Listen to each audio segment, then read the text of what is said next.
16 श्राद्ध में ऐसा नहीं है कि कोई पुण्य का कार्य नहीं करना चाहिए, या ये मत करो, या फ्रिज मत लाओ, या नया मकान मत लाओ, या प्रॉपर्टी का सौदा मत करो, या ये मत करो, वो मत करो। अगर कोई महाराज जी आपको मना कर रहे हैं और कह रहे हैं कि श्राद्ध पक्ष में ये नहीं करना चाहिए, वो नहीं करना चाहिए, तो उनको समझा दो।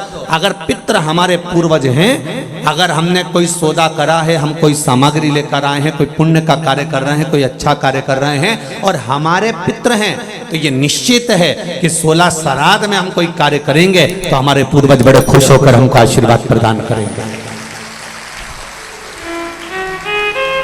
श्राद्धों के लिए, पितरों के लिए कई लोग बहुत डरा रहे हैं, बहुत डरा देते हैं कि तुम्हें ऐसा करना ही पड़ेगा, पिंडदान तो तुम्हें देना ही पड़ेगा, तुम ये नहीं करोगे तो ऐसा हो जाएगा, तुम 16 श्राद्ध में ऐसा दान करो, ऐसा ये करो, ऐसा वो करो।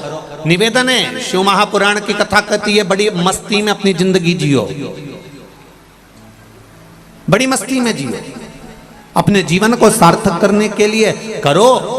आप तर्पण करना है तर्पण करो, पिंड करना है पिंड करो, गया जी करना है गया जी करो, ब्रह्म कपाली करना है ब्रह्म कपाली करो, तुम्हारा मन पड़े जो करो। पर सबसे बड़ा आनंद यही है कि कैसे भी हम अपने, चाहे पितृ हो चाहे देवता हो, हम उनका गुणगान, उनका स्मरण हृदय चित्त से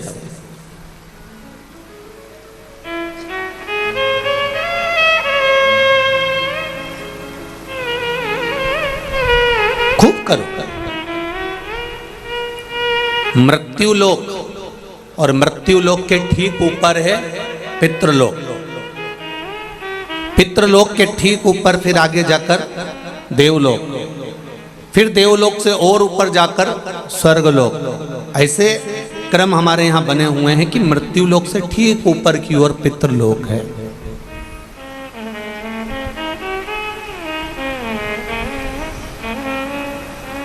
स्वयं अंतरिक्षी ने राजा निमि को पितरों की महत्वता समझाई थी।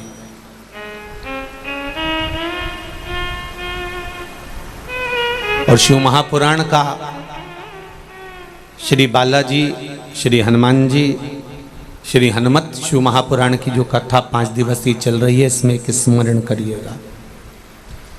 आपके पास में कुछ देने के लिए नहीं है, आप किसी को कुछ नहीं दे सकते, तो श्राद्ध पक्ष में जब आप भगवान शंकर का आराधना करें तो 27 मनके की माला से अगर आप भगवान शिव का नाम जप कर रहे हैं, 27 मनके की माला से आप भगवान का भजन कर रहे हैं, 27 बार आप मुख से भगवान का नाम ले रहे हैं, 27 बार आप भगवान का स्मरण कर रहे हैं, तो ये श्राद्ध पक्ष में आपने तर्पण करा ना करा, पिंड करा ना करा, गया गए ना गए, आपने कुछ दिया ना दिया, आपने कुछ प्रदान करा ना करा, पर 27 बार भगवान शंकर का नाम या राम का नाम या कृष्ण का नाम आप अगर अपने पूर्वजों के निमित्तार्थ भी ले लेते हैं, तो शिव महापुराण की कथा कहती है कि श्राद्ध पक्ष में उन्हें गया, पिंड, तर्पण, ब्रह्म कपाली का फल मिल जाता है और उनकी मुक्ति निश्चित हो जाती है।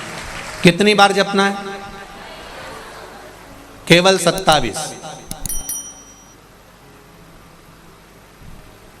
केवल 27, उससे ज्यादा कुछ।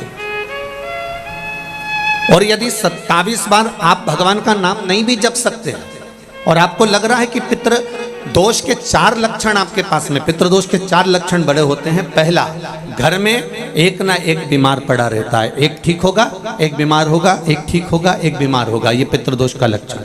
दूसरा, 1 रुपये कमाया 1.25 रुपये खर्च हो रहा है, कहीं ना कहीं पैसा आके रखाता है और 2-3 दिन में पैसा चले जाता है, साथ में रखा हुआ भी धन जा रहा है, पितृदोष का लक्षण है। तीसरा, घर में जितने सदस्य हैं आपस में किसी ना किसी बात के पीछे उनमें क्लेश बना रहता है, मन मुटाव बना रहता है, थोड़ी थोड़ी बात में कुछ ना कुछ क्लेश हो जाता है। 5वां, घर के बच्चे चिड़चिड़ प्रवृत्ति के होते जा रहे हैं, तो ये 4 लक्षण पितृदोष के बताए हैं। इन पितृदोष का निवारण आप गया जी चले जाएं, ब्रह्म कपाली करा लें, या तर्पण दे दें या पिंड दे दें, उससे अधिक फल शिव महापुराण की कथा कहती है। आप शंकर भगवान के मंदिर में जब 1 लोटा जल लेकर जाते हैं, शिव जी को 1 लोटा जल जब समर्पित करते हैं, तो उस जल को धीरे धीरे 27 बार आप पंचाक्षर मंत्र, षडाक्षर मंत्र या श्री शिवाय नमस्तुभ्यम बोलकर अपने पूर्वजों का स्मरण कर कर जो 16 दिन उस एक ही कलश, बार बार 27 बार कलश नहीं भरना है। जो लोटा भरकर लेकर गए हो, कलश भरकर लेकर गए हो,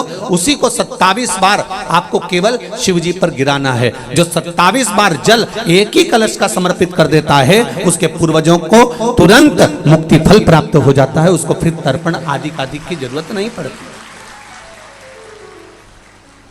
जल तो रोज चढ़ाते हो ना आप लोग, रोज जाते हो ना। सारी समस्या का हल एक लोटा जल। आप अगर शिव जी के मंदिर रोज जा रहे हो, शंकर जी के मंदिर रोज जा रहे हो, प्रतिदिन जल चढ़ाने जा रहे हो, तो थोड़ा सा नियम चेंज करेंगे अपन। 16 दिन अगर हम शंकर भगवान को जल चढ़ा रहे हैं, आप कहेंगे गुरुजी अभी तो हमारे 2-3 दिन निकल गए। कोई बात नहीं, जब जागे तब सवेरा। कोई जरूरी है कि वो पीछे के 2-3 दिन निकल गए तो हम कैसे नहीं। आप कल से प्रारंभ कर दो कि शिव जी के मंदिर में जब जल चढ़ाने जाओ तो जल को 27 बार धीरे धीरे कर कर चढ़ाना प्रारंभ करिए। 16 श्राद्ध पूरे होंगे, नवरात्रि आएगी, दीपावली आएगी, और नवरात्रि से और दिवाली के बीच में आपको खुद ये फल प्राप्त हो जाएगा कि आपने 27 बार जो जल चढ़ाया है उसका फल मिला कि नहीं मिला, आपको मिला कि नहीं मिला, घर में शांति हुई कि नहीं हुई, घर में आनंद आया कि नहीं आया, संपदा बढ़ी कि नहीं बढ़ी, वैभव आया कि नहीं आया। केवल 16 दिन पूर्ण हुए, नवरात्रे और दिवाली के बीच का समय आप अंदाजा लगाकर बैठ जाए। भोला सब दुख काटो भारा, ओ भोला सब दुख काटो भारा।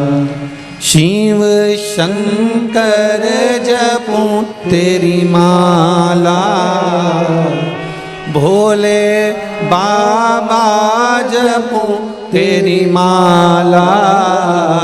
भोला सब दुख काटो भारा, ओ भोला सब दुख काटो भारा।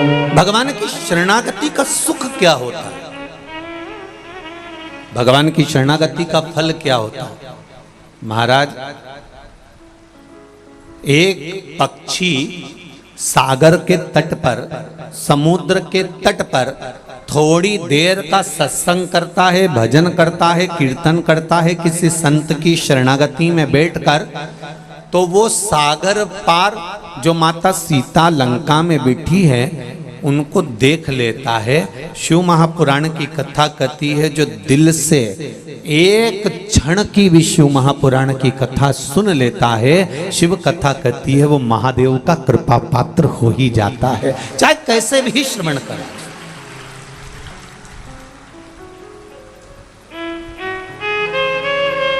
आप दिल से बस उसको स्मरण करो। 27 बार नाम ले लो या 27 बार जल समर्पित कर लो, या 27 मनके की माला से स्मरण कर लो।